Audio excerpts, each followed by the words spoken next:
Bienvenidos a una edición más de Perfiles 360. En esta ocasión me acompaña Alisa Lince Boyd. Ella es CEO de Arden & Price y también es socia fundadora de Eleven Group. Más adelante vamos a conocer un poquito más, pero quiero darle las gracias por estar aquí. Bienvenida, Alisa. Muchísimas gracias a ustedes por incluirme en su segmento. Vamos a conocer un poco de todo el tema de reclutamiento, todo el tema que tiene que ver con organizaciones empresariales, porque ese es el expertise que tiene Alisa, pero vamos a comenzar de dónde nació esto, porque estudiaste psicología en Windham Mercy University, pero ahí mismo ya te fuiste especializando en todo lo que era tema empresarial y organizacional, o sea, desde muy joven. Y también después hiciste una maestría en marketing digital en Columbia, después de Westchester, y te has ido como, y también de marketing, bueno, tienes de todo, también especialización que me encanta en sinergología, que tiene que ver con todos los gestos y la comunicación no verbal. La comunicación no verbal. Cuéntanos un poco, Alisa, tú una vez que te gradúas, te quedas en Estados Unidos trabajando en Fortune 500, en una empresa de Fortune 500.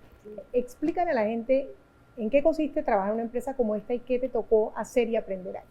Cuando recién me gradué de la secundaria, yo sabía desde niña que quería estudiar psicología.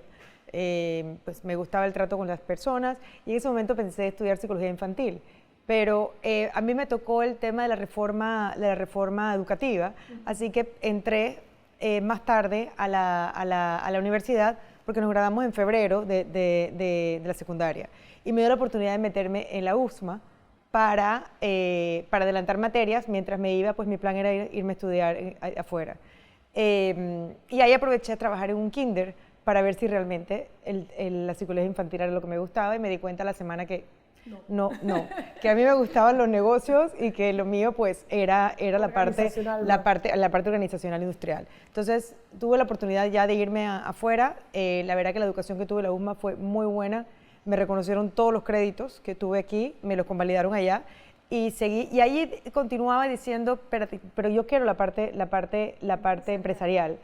Y comencé a investigar y encontré psicología industrial organizacional y ofrecían una maestría en Filadelfia, cerca de Windham Mercy, que se llama Westchester University, donde hice entonces la maestría. Y como parte del programa hacían internships. Entonces, a través de mi advisor, pues entré en esta compañía Fortune 500 como para hacer mi internship. Para mi sorpresa, cuando el internship terminó, pues me ofrecieron quedarme con ellos. La verdad, mi intención no era regresar a Panamá y comenzar a trabajar acá, pero se me dio la oportunidad. Y luego del internship me ofrecieron para ser la encargada de training, de la parte de entrenamiento en el noreste de los Estados Unidos y Puerto Rico. O sea, era todo ya una parte regional. Explícale a la gente qué significa una empresa Fortune 500. De acuerdo a sus rendimientos, al resultado, queda entre las 500 compañías que cumplen con ciertos índices dentro del mercado. Dentro del mercado de Estados Unidos. Dentro de los Estados Unidos, correcto. Dentro de esa gran responsabilidad de manejar Puerto Rico y manejar toda la parte noreste, yo me imagino que fue una escuela per se. ¿Qué fue ese reto o ese aprendizaje importante que te llevaste de esos años ahí? Yo creo que una de aprendizajes que me ha durado para toda mi vida es que para todos los niveles es que una golondrina no hace verano, y tuve la oportunidad de tener un jefe maravilloso, el cual me dio la oportunidad de yo surgir.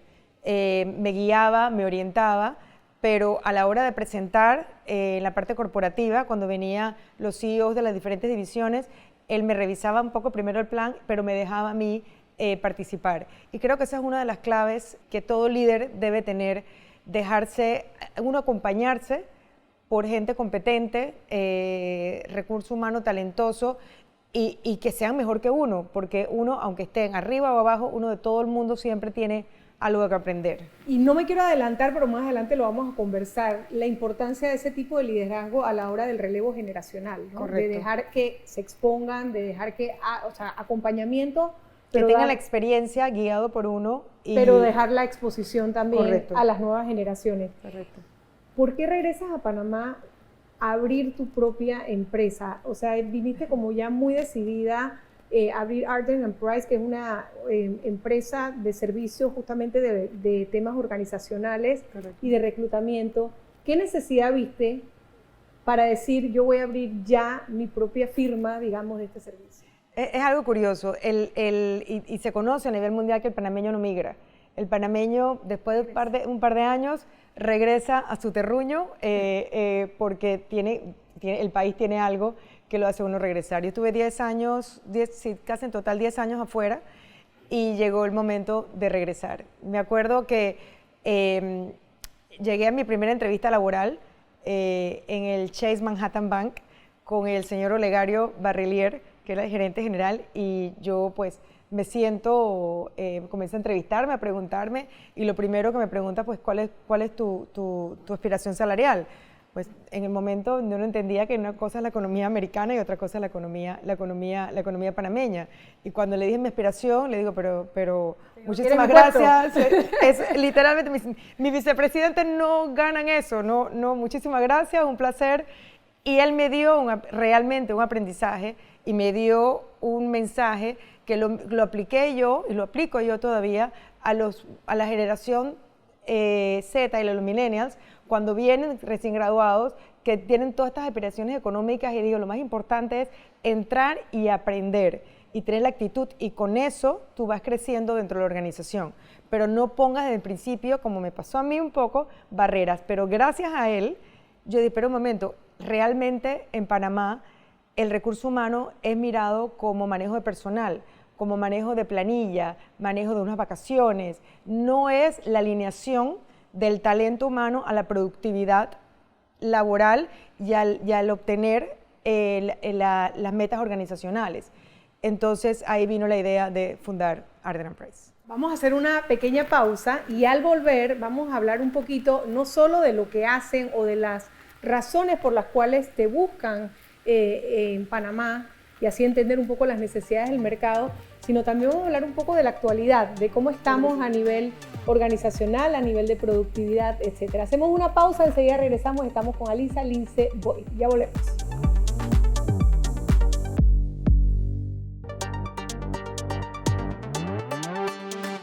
Continuamos en esta interesante entrevista con Alisa Lince Boyd, que estamos hablando también de esa empresa que ella creó cuando regresó, gracias a que le dijeron que no. Pero siempre se abre una negación. Siempre se abren otras puertas y otros impulsos. Cuéntanos un poquito, tu empresa, Ardent & Price, ¿cuál es la razón principal por las cuales tus clientes te buscan? Ardent & Price es una empresa de desarrollo organizacional integral. Nuestro objetivo es, como te comenté hace un rato, es alinear al recurso humano a los objetivos y estrategias de las organizaciones, de manera tal se cumplan y se beneficien tanto el empresario como los colaboradores. Una de las áreas que nos buscan mucho es la parte de Executive Search, lo que es reclutamiento de ejecutivos claves y de juntas directivas.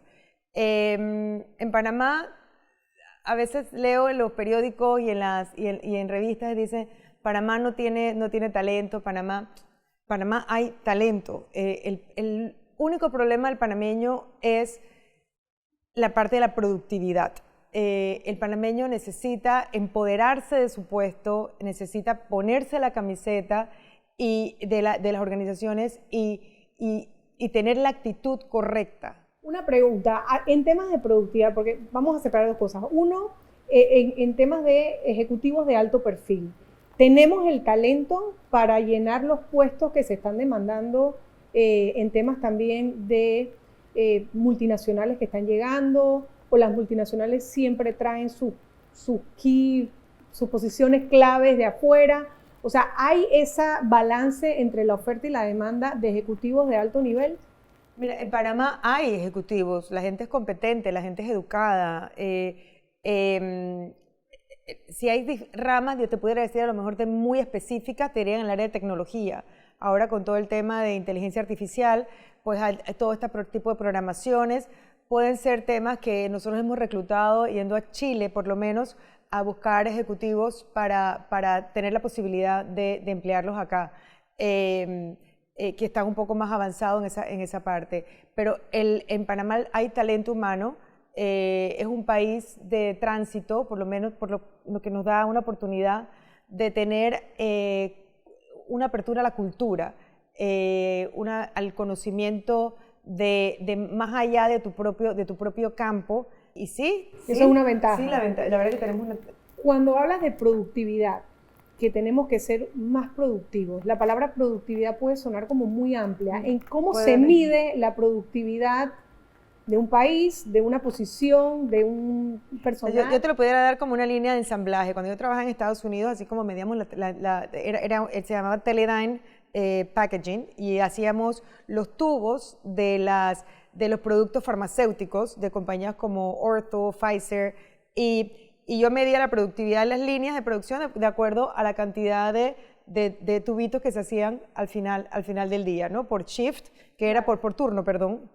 Que es muy tangible. Que es muy tangible. Entonces, cuando vamos a un ejecutivo, tú les pones metas que cumplir y le pones targets de acuerdo que van alineados a como te digo, a los objetivos organizacionales. ¿Y eres parte de esas metas cuando le das asesoría a las empresas? O sea, la formación de metas. La formación de metas y el desarrollo organizacional.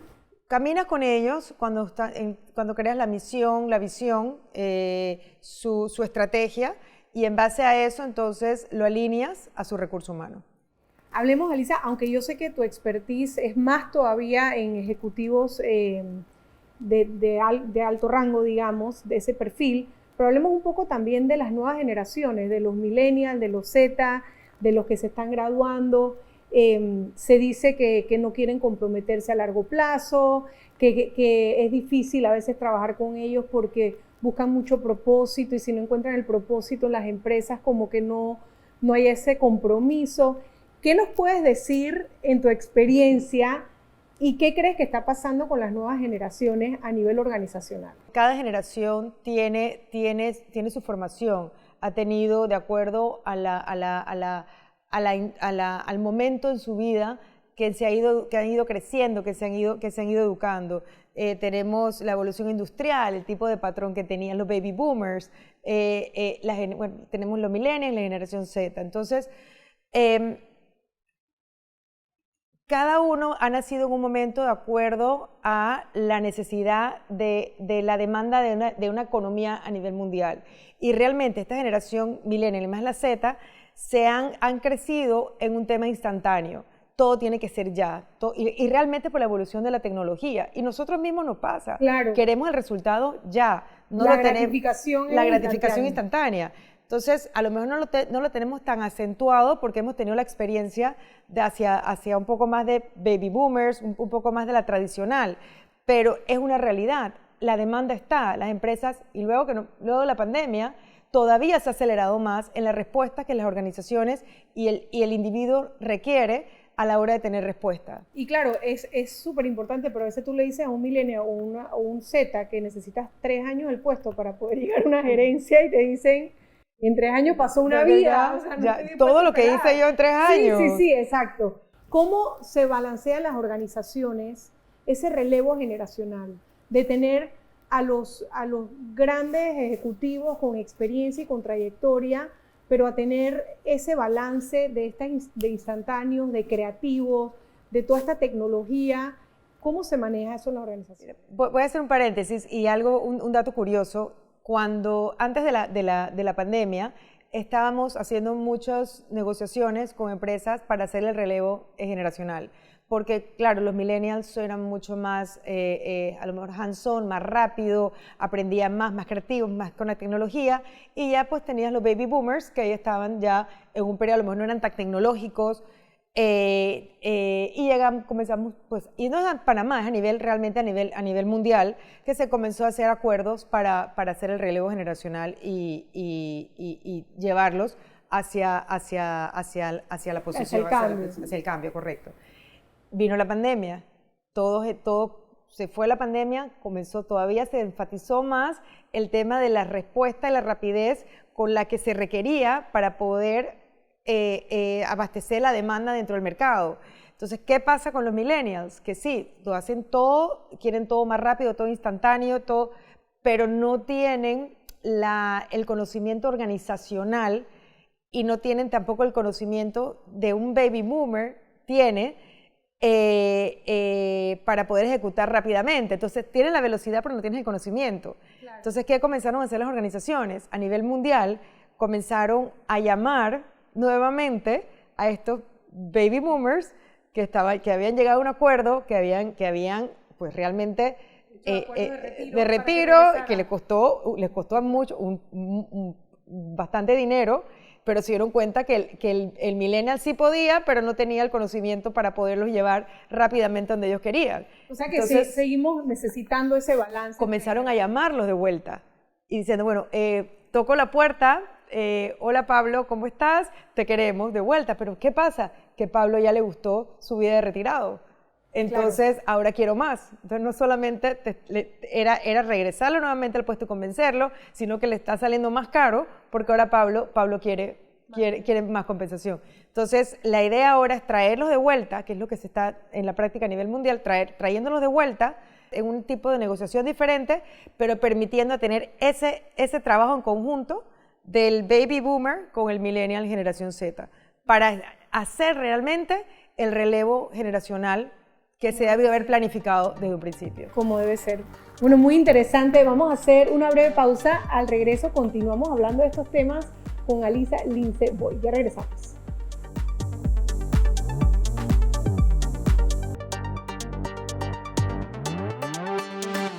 Continuamos con esta interesante entrevista, Alisa, y quería mencionar que además eres una de las pioneras utilizando inteligencia artificial para reclutamiento. Cuéntanos nada más brevemente, porque obviamente la entrevista no es específicamente de esto, pero brevemente, ¿cómo se está ya empezando a implementar esto? Del 100% de lo que una persona manifiesta, el 70% es actitudes y el 30% son palabras. Entonces, ¿cómo tú mides ese 70% de actitudes?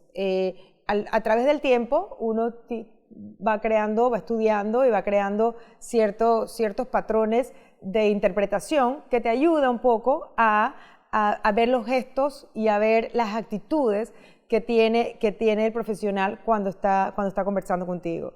Eso es irreemplazable. Eso es irreemplazable. La verdad que el 70% te está diciendo, a mí me encanta lo que tú haces, y está mirando para otro lado. Hay cierto, pues claro, eso después en algún momento con mucho gusto podemos aportar en esa área. Pero el 70% te dice realmente, porque el cuerpo habla antes que las palabras, que el cerebro. Claro. El cerebro está pensando algo y el cuerpo ya te lo está reaccionando, te lo está manifestando. Entonces, la medición medición del comportamiento no verbal nos infiere realmente y nos ayuda a hacer un pronóstico de cómo la persona va a relacionarse dentro de un entorno laboral. Los famosos power skills, ahora, que se llaman las habilidades blandas, ¿qué tan importantes son que las personas también lo desarrollen? Te lo digo en mi caso, y yo soy miembro de una asociación internacional también de Executive Search que se llama ISF, que cubre Europa, Asia y Latinoamérica, y es el consenso de todos. Yo contrato por actitud, y el 80% actitud y el 20% competencias técnicas. Porque son importantes, tu educación y toda tu formación es importante, pero si tú no tienes la actitud correcta, de nada sirve todo lo que sabes, porque no lo logras aplicar y no logras trabajar en un trabajo en equipo dentro de una organización. Qué interesante, Alisa, me encanta que pudiéramos hablar todo este tema, pero también rápidamente quiero que nos cuentes, ahora que decías que formas parte de una asociación, también estás en dos asociaciones importantes de mujeres. Cuéntanos cuáles son, una internacional y ADP, que es local, que es la Asociación de Directoras de Panamá, que hemos tenido también aquí invitada. ¿Qué tan importante para ti es pertenecer a este tipo de asociaciones? La verdad que ambas se complementan. ADP a nivel local, y tengo la oportunidad de compartir con colegas del campo nuestro, del campo panameño, y hablar un poco sobre hacia dónde va el país y cómo puede uno hacer al final del día un mejor país.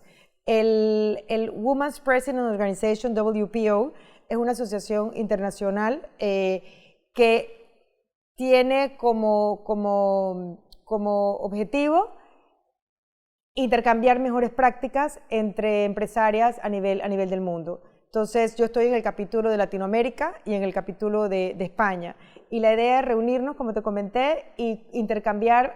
Hay una colega en Argentina que estaba haciendo el cierre de una planta. Entonces, hacemos pequeños grupos y tratamos de ver cómo con las mejores prácticas de cada una logramos compartir y dar ideas para que sea un éxito la toma de decisiones que va a tener. Interesante hacer como que ese benchmark a ese nivel, ¿no? Correcto. Alisa, también hace poco estuvas nominada dentro de las 150 mujeres más poderosas de la región centroamericana por la revista Suma. ¿Cómo te llegó esa noticia y cómo te sientes?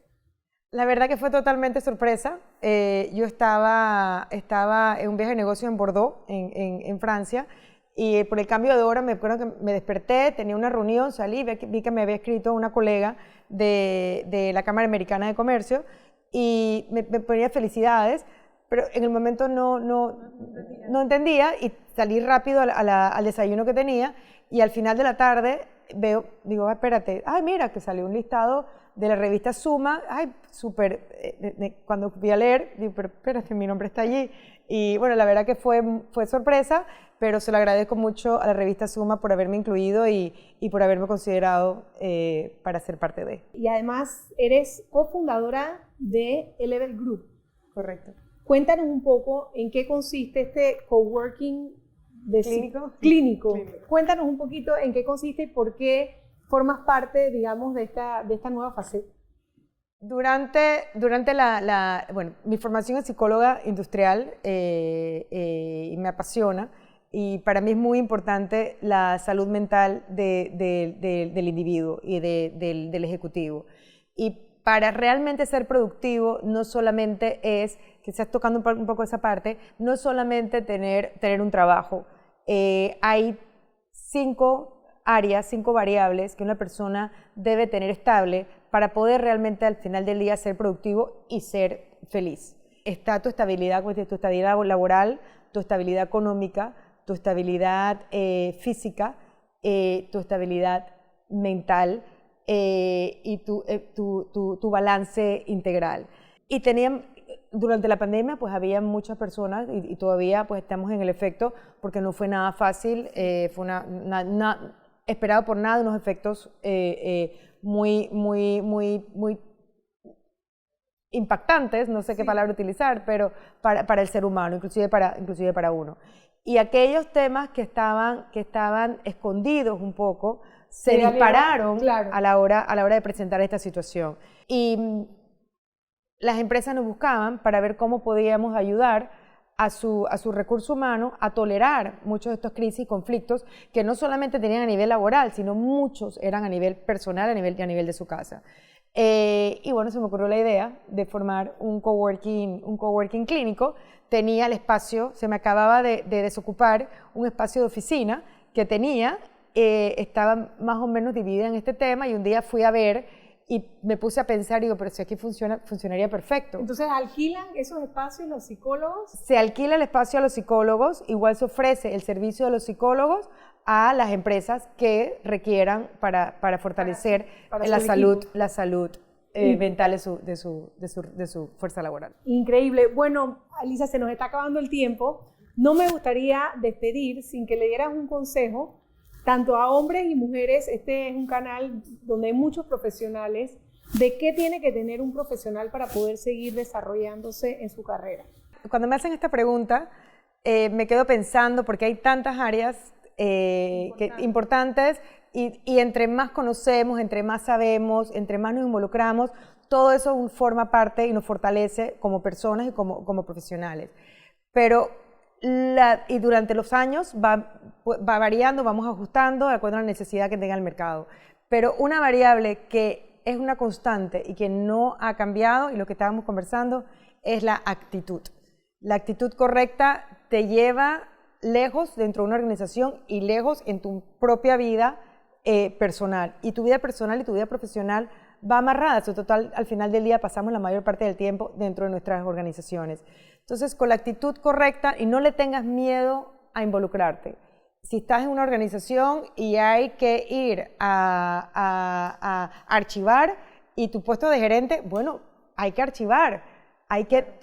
Porque vayas a archivar no significa que te va a hacer de menos ni de más. Al contrario, antes buscábamos mucho, antes no, pues seguimos buscando, y es importante que las personas sepan de 2 culturas, tengan 2 idiomas, tengan 2 segmentos económicos dentro de su experiencia laboral, pero todo eso, ¿de qué sirve si no tienes la actitud correcta para poder ejecutar tu puesto? Bueno, yo creo que con ese mensaje nos despedimos. Actitud, actitud, bien lo decía, que hoy día ya hay un consenso, 80% actitud, y por supuesto las competencias que también son importantes seguir formándose. Alisa, muchísimas gracias por haber estado aquí en Perfiles 360.